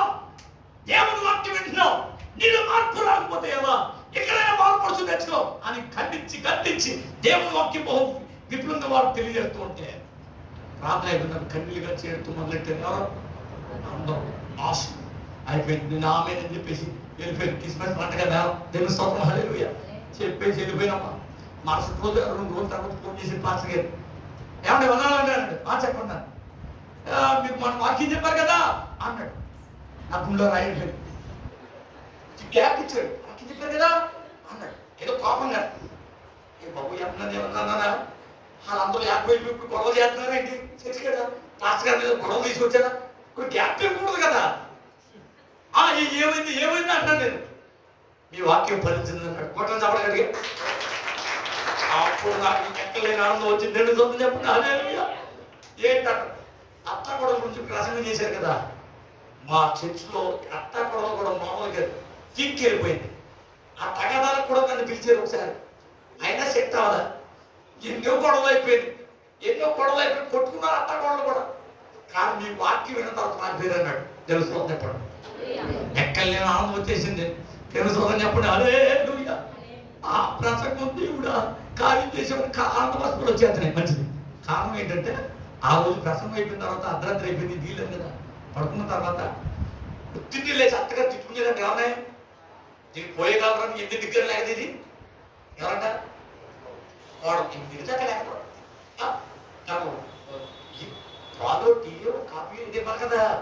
ఆ మూడింటికి మెలకు వచ్చేది ఎవరికే అంత కాదు, మూడింటికి మెలకు వచ్చేది మొత్తం ఎంతలో తిరిగేస్తాయి కదా.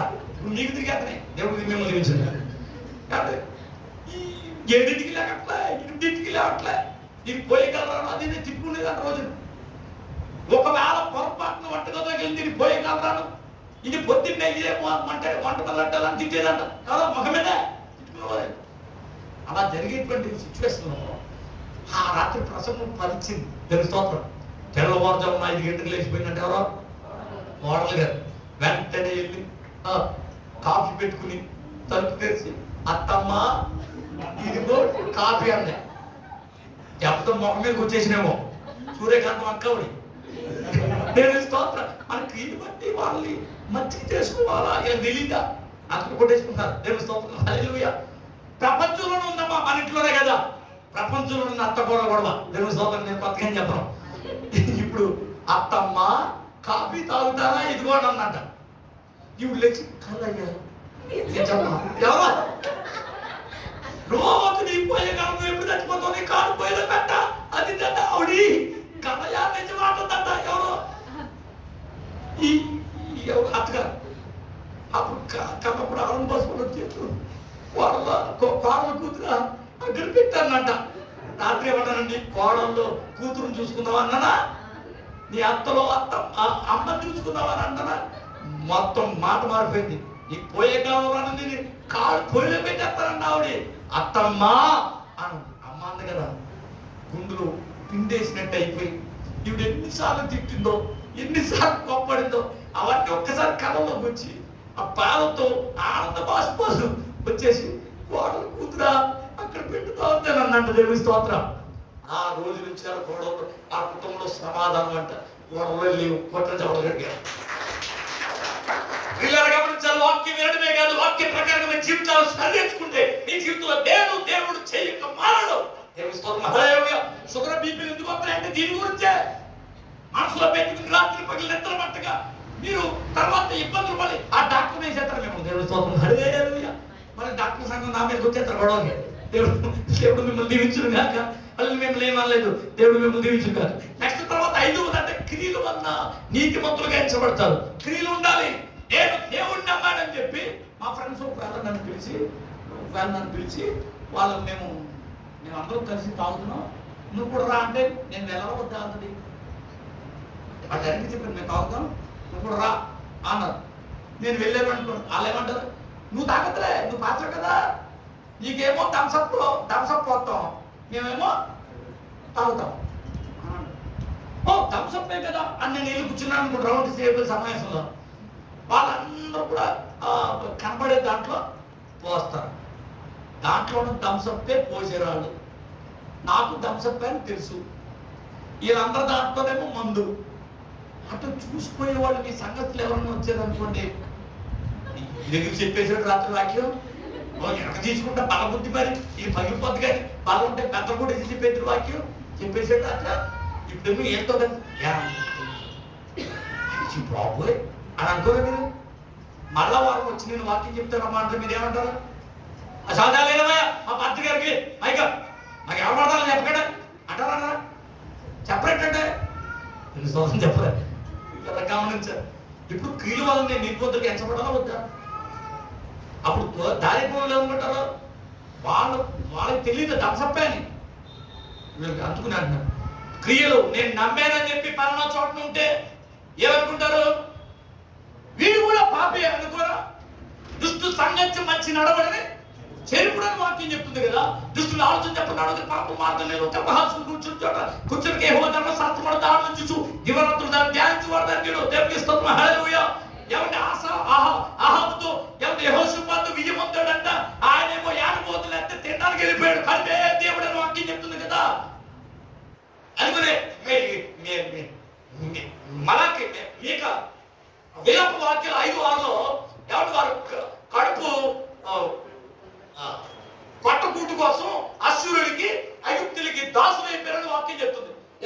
స్తోత్రం, హల్లెలూయా. అలాగే దాసుడు చెప్పాడు, ఆయనకి నేను నీ వాడినే, నువ్వు ఎక్కడికి రమ్మంటే అక్కడికి వస్తాను అన్నాడు. ఆడతో కలిసి ఇద్దరు యుద్ధానికి వెళ్ళిపోయాడు. వాడేమో మొత్తం మీద నన్ను చంపడానికి వాళ్ళు టార్గెట్ పెట్టుకుని ఉంటారని చెప్పి మారువేషం వేసుకున్నాడు అహాబుడు. ఆడని నేను కంగారు పడ్డాను.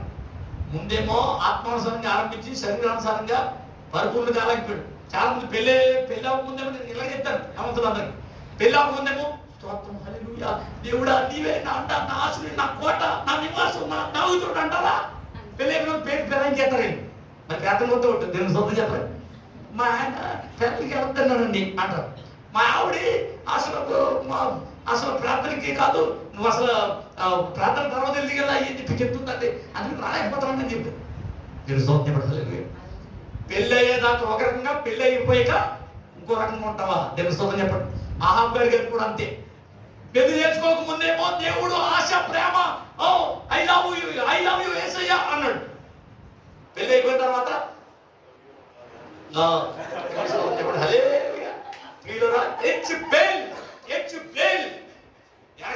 పేరు వైరు దేవత పూజారి కూతురు అంట. ఇప్పుడు మరి ఆవిడ ఊరిని మొత్తం ఇంటికి వచ్చేటప్పుడు రాహేల్ పట్టుకెళ్ళి ఏంటది, అప్పటి నుండి అప్పుడు కూడా పెళ్ళి అయిన తర్వాత పట్టుకెళ్ళిపోతున్నారు సంఘాలు దేవత అంటారు కదా. తెలుస్తాం ఇప్పుడు హల్లెలూయా. పట్టుకుని పెట్టేసి తెస్తా. అక్కడ ఆవిడ ఏం చెప్తే ఆ రూల్స్ అండ్ రెగ్యులేషన్స్ అన్ని మారిపోయినాయి. ఆవిడ ఎక్కడ బలి వెళ్ళి అక్కడికి వెళ్ళిపోతాడు, బలి చేస్తాడు, నీకు దగ్గర తినేసి వచ్చేస్తాడు. దేవుడు సౌఖ్యపడ ఇదే బాగుంది అనుకున్నాడు. కాబట్టి ఈయన అలాగే ఏడబోతులు ఎత్తి వెళ్ళిపోయారంటే తినడానికి వెళ్ళిపోయారు. తినేసే శుభ్రంగా నేను యుద్ధానికి వెళ్తాను, రామోత్కిరాని మీదకి వస్తావా అన్నాడు. నేను నీ వాడిని, నువ్వు ఎక్కడ రమ్మంటాడు. అంతకుముందేమో దేవుడా నేను నీ వాడిని అన్నాడు, ఇప్పుడు అహాబుకి నేను నీ వాడిని అన్నాడు. దుష్ట సంఘించి మంచి నడవడిని ఎవరితో సమాసం చేయాలా? పనికి మాలతో సమాసం మానేయండి, రిలేషన్షిప్లు మానేయండి, పనికి మాలని మానేయండి, విడిచిపెట్టండి. దేవుడికి విరుద్ధమైన పనులు ఏది చేయదు. వాక్యం ఖండితంగా బోధిస్తున్నట్టు మాట. వాడితో కలిసి యుద్ధానికి వెళ్ళి అవిశ్వాసకి విశ్వాసకి, క్రీస్తుకి బెలియాలతో, చీకటికి వెలుక్కి పొత్తు లేదు, దేవుని ఆలయానికి విగ్రహాలతో సంబంధం లేదు. దేవుని స్తోత్రం, హల్లెలూయా. గమనించాలి. వెళ్ళాడు. ఈ యొక్క యుద్ధంలో రాజుని చంపడానికి టార్గెట్ చేసుకున్నాడు. సైనికులు గారు మనం చంపేది రాజుని చంపాలనుకున్నారు. సరే ఈ లోపు ఏం చేద్దాం అనుకుంటే ఈయనేమో రథం మీద హాయిగా కాలేజ్ ఒక పెద్ద టీమ్గా ఉన్నాడు. ఎవరో యెహోషాపాతు, నేనే రాజుని, ఇలా సైనికులు యుద్ధం చేస్తున్నారు కదా అనుకున్నాడు. ఈలోపు వీడు సైడ్ అయిపోయాడు. ఎవడో ఈయన రథం నుంచి దిగిపోయి మారువేషం వేసుకున్నాడు. నేను ఎవరికైనా కనపడి కదా, నేను రాజుని తెలియదు కదా అని అక్కడ టచ్. మొత్తం మీద ఎవరే పట్టుకుంటారని చెప్పి రథం మీద పట్టువేసుకున్నారు. ఎవరే? యెహోషాపాతు రాజుని పట్టుకున్నాడు. ఏ చేయండి, చంపేట చర్చం చేయండి. అక్కడేమో దేవుడా ప్రభువా కాపాడు నాగ వీడు అహాబు రాజు కాదు, యూదా రాజు. కాబట్టి వీడికి మనకు అవసరం లేదు, వదిలేయండి రా అన్నాడు. నేను స్తోత్రం చెప్పండి. ఈ అర్థనాదాలు నేను విన్నాను, ముగించేస్తాను. దేవుడికి స్తోత్రం, హల్లెలూయా. కాబట్టి మొత్తం మీద ఆయన వదిలేస్తే బతుకు తీయడానికి పరిగెత్తి వెళ్ళిపోయాడు. ఎవరో అందుకునే ఎరకపోయి ఇరికిపోయినాడు. చావు తప్పి కన్ను రక్కపోయినట్లయింది. ఎవరికే? యెహోషాపాతు. ఆ తర్వాత ఆహాబు పారిపోయాడు అనుకుని పోతపోయిందిలే, ఇంకెందుకులే మనం వెళ్ళిపోతాం అనుకుని ఎవడో గురి చూడకుండా ఈ లాస్ట్ భాగంలో వదిలేసాడు గాలిలో. అది తిరిగి అహాబు గారి గుండెలో అక్కడ రథం మీద పడి పోనీ ఎక్కడైతే అహాబుని చంపించాడు అక్కడికి వెళ్ళి పడేసింది. కుక్కలు లాగిని అంటే నా రోజుని చంపించిన ప్రాంతంలో. దేవుని స్తోత్రం, హల్లెలూయా. రథం మీద దుష్ట సంఘం మంచి నడవని చెప్పు. కాబట్టి మన క్రియల్లో నీతిమంతులకు మనం ఎంచబడాలి. దేవునికి స్తోత్రం, హల్లెలూయా.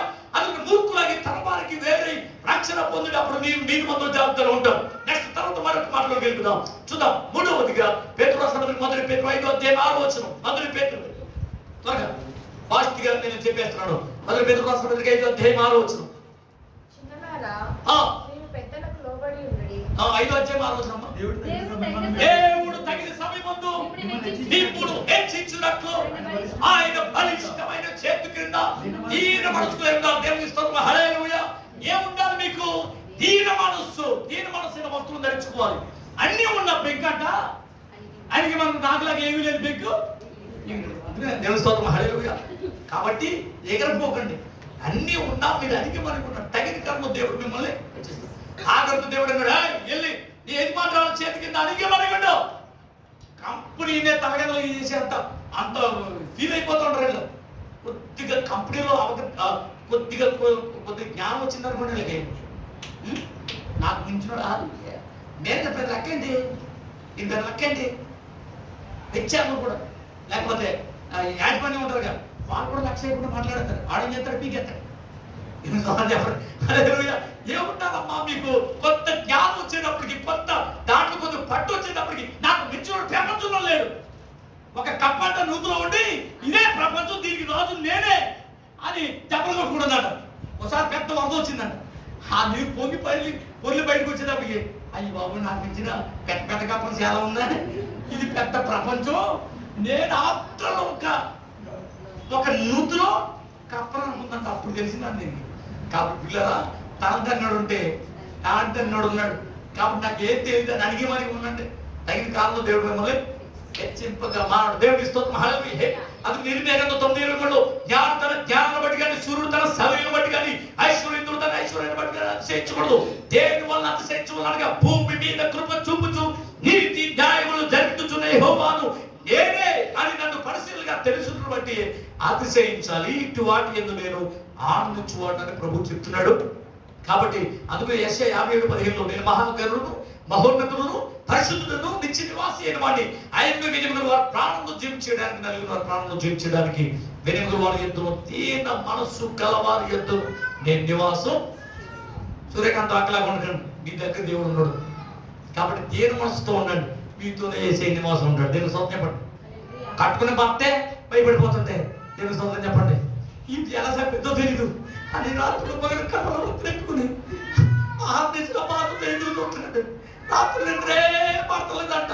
దేవుని స్తోత్రం చెప్పలే. ఫోన్ ఆన్ చేస్తుంటే ఆన్ చెప్పించి దెబ్బతో దాన్ని పెట్టి పెళ్లి చేసుకున్నావు కుర్రుడు అంటాడు.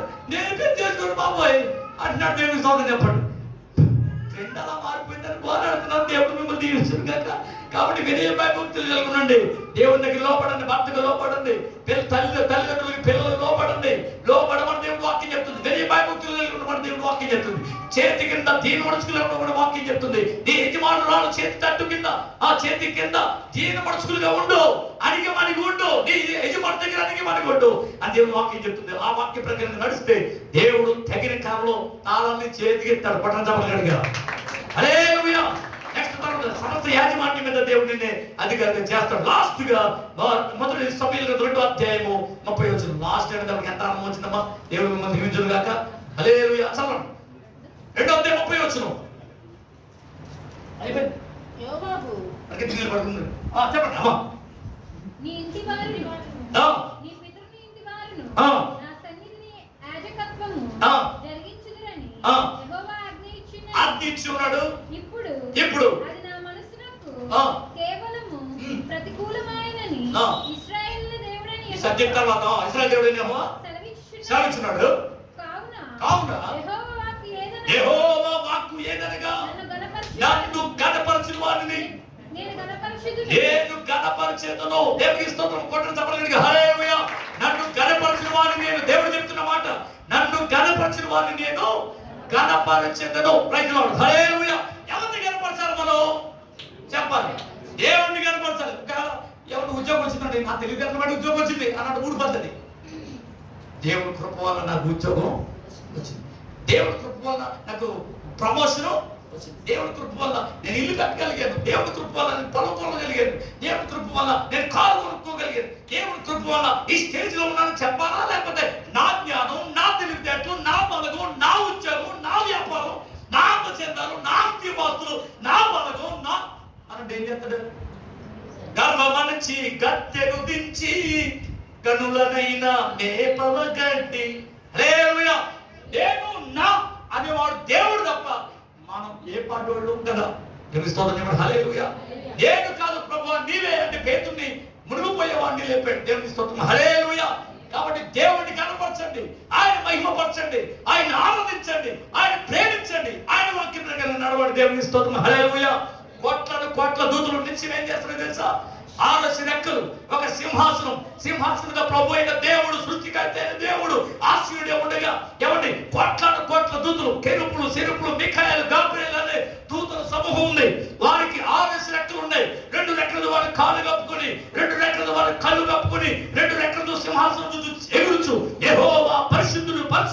పరిశుద్ధులని గాఢ ప్రతిగానాలు చేస్తుంటే 24 పెద్దలు సింహాసనాలు వేసుకుని ఉండగా, ఎవరి 4 జీవులు ఉండగా, ఎవరి ఆయా భాషలు మాట్లాడేవారు ఆయా దేశంలో వచ్చి ఆయా ప్రజలు వచ్చి దేవుడు కొని రాజులను యాజక సమూహంగా చేస్తే వారు ఖర్జూరపు మంటలు చేతబట్టుకుని ఆయన స్తుతిస్తూ ఉండగా 24 పెద్దలు వారు కిరీటాలు ఆయన పాదాల మీద పెట్టి, పాదాల దగ్గర పెట్టి ఏమండి సాగిలపడి ఆయన కనపరుస్తూ ఉన్న సన్నివేశం. కొట్టండి హల్లెలూయా. నీవెంత నేనెంత? మనం దేవుణ్ణి ఆరాధించగలుగుతున్నామా? దేవుని కనపరచగలుగుతున్నామా? ఏమండి ఈ దానియేలంత వాడే ఏమన్నాడు?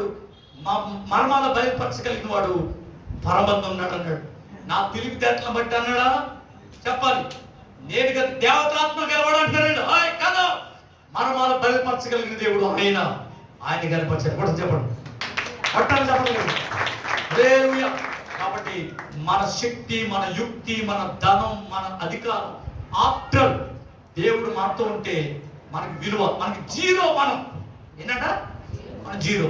పక్కన అంకె ఆయన. పట్టండి, ఆయన ఉంటేనే మన విలువ.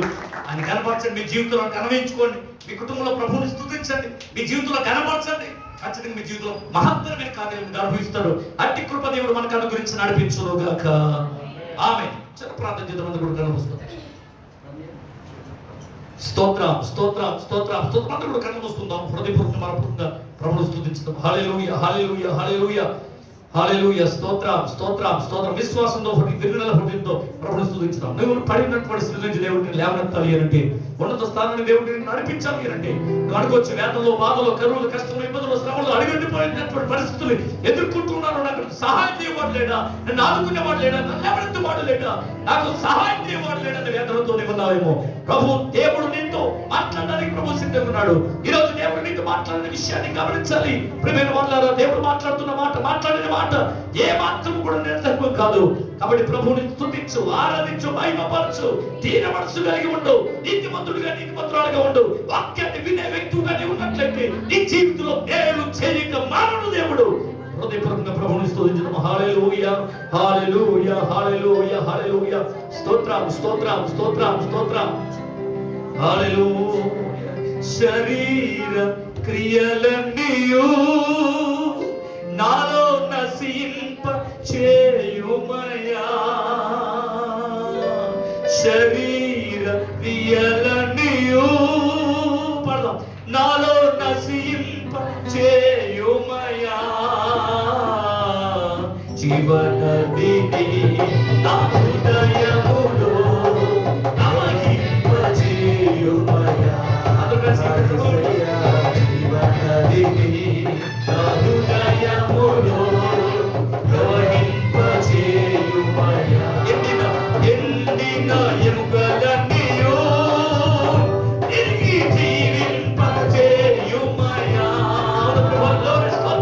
ఎండిన ఎముకలన్నీయు తిరిగి జీవింపజేయుమయా.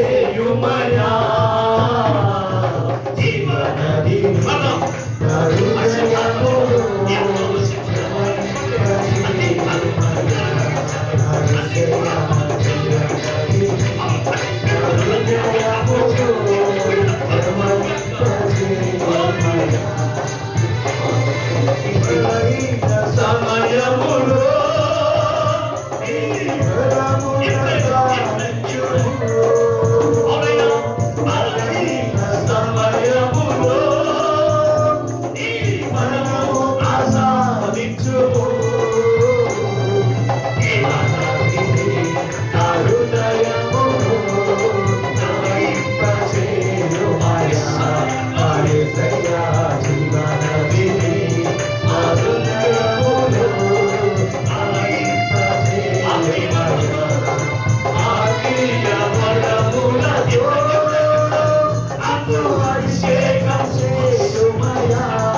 సందులో ఇంతవరకు వాక్యాన్ని వినబడిన జీవితంలో వాళ్ళ మీద జరుగునుగాక. అందరి బంధకముల విడుదల బంధువులుగాక. ఆర్థిక పరిస్థితులు సరిదిద్దమని కోరుతున్నాం. ఆధ్యాత్మికమైనటువంటి పరిస్థితులు సరిదిద్దమని కోరుతున్నాం. శారీరకమైనటువంటి పరిస్థితులు విడుదల కలిగించమని కోరుతున్నాం. కుటుంబాన్ని, వ్యక్తిగత జీవితాన్ని పాడు చేస్తున్న ప్రతి అభ్యంతరంతో శక్తుల నుంచి యేసు నామములో విడుదల పొందుదురుగాక. అభిషేకించబడుదురుగాక, హెచ్చింపబడుదురుగాక, కనపరచబడుదురుగాక. దేవ ప్రజలు అనేక మంది తృణీకరించినప్పటికీ దేవ కనపరిచే దేవుడు నీవు ఉండగా, స్థిరపరిచే దేవుడు నీవు ఉండగా దేనికి భయపడవలసిన పని లేదయ్యా. దేవ పెంట కుప్ప మీద నుండి నీళ్ళను దేవ పైకి లేవనెత్తగలవాడు. చేదరించుకున్న వ్యక్తులు, దేవ ఆశ్రయించుకున్న వ్యక్తులు, ద్వేషించిన వ్యక్తులు దేవ సిగ్గుపడినట్లుగా హెచ్చిస్తానంటావు. ఆశపడి సందులో కనపడుతున్న సర్వీసు వాక్యాన్ని మా జీవితంలో త్వరగా మీద జరుగుతుంది. నీకు మహిమార్థమైన జీవితం, అనేకులకు ఆదర్శప్రాయమైనటువంటి జీవితం మాకు అనుగ్రహించమని కోరుతున్నాం. సంఘాన్ని సంఘటనలో దీవించండి, బలహీన బలపరచండి, లోపల స్వార్థపరచండి, దైవములు వెళ్ళబట్టండి, ఏకాగ్రత సంసారంగా చేయండి. వారిని నింపబడిన వారిని విడిపించి వర్ధన చేయమని కోరుతున్నాం. ముఖ్యంగా ప్రభు అలాగే మా సుందరమ్మ గారి యొక్క కుటుంబాన్ని, వారికి ఇచ్చినటువంటి కుమార్తె నలుడు మనల్ని దర్శించమని, కుమార్తెని వారికి ఇచ్చినటువంటి కుటుంబాన్ని దర్శించండి. పెద్ద కుమార్తెని అలాగే చిన్న కుమార్తె గారిని బలపరచమని, అలాగే ప్రభు కుమార్ని కుమారుల ముగ్గురిని కూడా నేను బలపరిచి నీ రాజ్యవ్యాప్తి వరకు సాధనాలకు వాడుకోండి. నీకు మహిమాంతమైనటువంటి కృపను వారికి అనుగ్రహించండి. వచ్చిన బిడ్డలందరి వరకు కుటుంబ ప్రత్యేకంగా దీవించండి. ఆ ప్రయాణంలో తోడని దేవుడు తిరిగి ప్రయాణంలో ఉండమని, తోడైనమని నిశ్చితమైతే దాఖలమైతే మరి సమయంలో ఏమందరూ కాల్సి మీద స్తుతించే భాగ్యం తెచ్చేది. పాటలు పాడి కనపరిచిన బిడ్డలు, ఆరాధించిన బిడ్డలు, ఏకీపించిన బిడ్డలు, దేవస వాయిద్యాన్ని వాయించిన బిడ్డలు మమ్మల్ని దీవించి నీ సాక్షులుగా నీ రాజ్యవ్యాప్తిగా వాడుకోమని యేసు నామమున ప్రార్థించి వినయంతో వారిని వేడుకుంటున్న మా పరమ తండ్రి. ఆమేన్, ఆమేన్, ఆమేన్. అందరికీ వందనాలు. దేవుడు మనం దీవించుగాక. అందరూ లేచి నిలబడి పాట పాడుతున్న దేవుని సేవకు తీసుకొచ్చిన దాంట్లో సమర్పించుకుంటాం.